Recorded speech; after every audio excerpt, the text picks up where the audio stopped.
안녕하십니까. 이슈앤미의 지성은 목사입니다. 지난주까지 한반도에서 일어나는 여러 가지 이슈에 대해서 함께 생각해보고 또 고민해보는 그런 시간들을 가졌습니다. 사실 이제 다음 주 6월 12일 날 북미 정상이 만나서 한반도에 대한 여러 가지 이슈에 대해서 논의될 예정입니다. 그 논의가 정말 형식적인 것이 아니라 정말 한반도의 평화를 위해서 아주 구체적이고 또 큰 진전이 있게 되기를 간절히 소망하고 기도해 봅니다. 오늘은 한인들에게 유사히 가장 큰 뉴스거리 중에 하나인 선거에 대해서 함께 생각해 보도록 하겠습니다. 한국에서는 6월 13일 날 지방자치단체장을 뽑는 선거가 계획되어 있습니다. 각 도의 도지사 또 시장들을 선출할 뿐만 아니라 결혼이 생긴 국회의원들을 재보궐하는 그런 선거가 계획돼 있는 것이죠. 특별히 이제 미국에 있는 한인들, 특히 LA에 있는 한인들에게는 가장 큰 관심사 중에 하나가 한인타운을 방글라데시 자치지구와 또 자치타운으로 분할하려고 하는 그런 계획이 이제 이루어진다고 하는 것이죠. 6월 19일 날 그 계획에 대한 안건이 이제 주민들의 투표에 의해서 최종적으로 이제 결정이 되게 되어 있습니다. 국민들이 가지고 있는 가장 기본적인 권리 중에 하나는 투표권입니다. 사실 이 투표권은 국민들이 가지고 있는 가장 강력한 정치적 힘을 발휘하는 권리입니다. 물론 국민들이 어떤 이슈에 대해서 집회할 수도 있고 또 시위에 참여할 수도 있습니다. 그러나 가장 강력한 정치적인 힘은 역시 투표에 참여하는 일이죠. 그래서 정말 오랜 역사 동안 많은 국민들에게 투표의 권리를 부여하기 위해서 수많은 희생과 또 투쟁을 해왔던 것이 사실입니다. 독재 정부와 또 민주주의에 역행하는 정부와 세력들은 어떻게든 국민들이 가지고 있는 투표의 권한을 제한하려고 그리고 투표의 권한을 이렇게 막으려고 했던 수없는 시도들을 해왔던 것이 사실인 것이죠. 그만큼 투표는 강력한 민주주의를 이루는 뼈대이기도 하고 민주주의를 형성하고 완성하게 되는 가장 중요한 요소가 되는 것이죠. 기독교인들도 마찬가지입니다.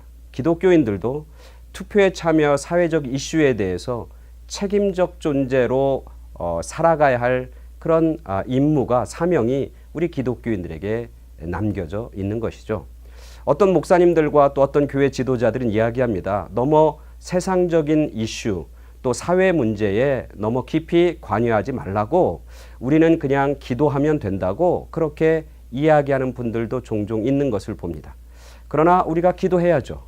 어떤 사람이 또 어떤 의견이 정말 하나님의 마음과 뜻에 합한 것인지 또 말씀에 부합되는 것인지 또 누가 하나님의 공의와 정의 가운데 서 있는 것인지 우리는 열심히 기도해야 됩니다. 철저하게 기도해야 됩니다.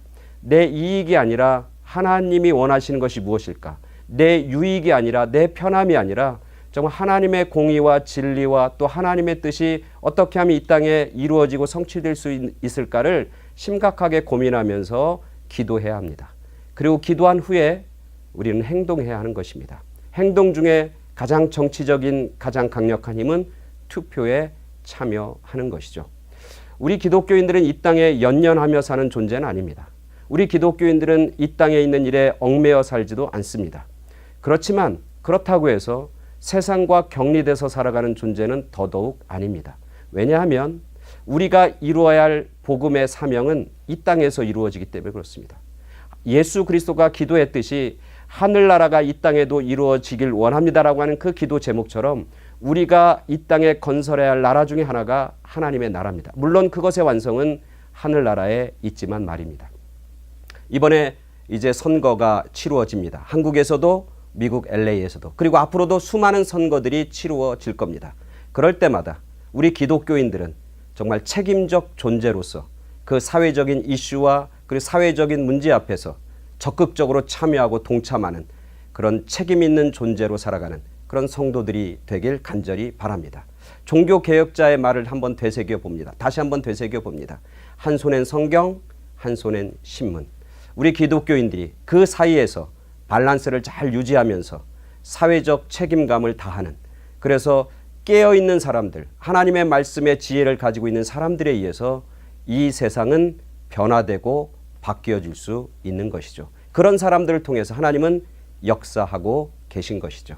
우리 모두가 그런 새로운 나라와 또 새로운 하나님의 뜻을 이루는 그런 신실하고 책임 있는 존재로 살아가는 그런 귀하고 거룩하고 복된 그런 크리스찬들, 성도들이 되길 간절히 바랍니다.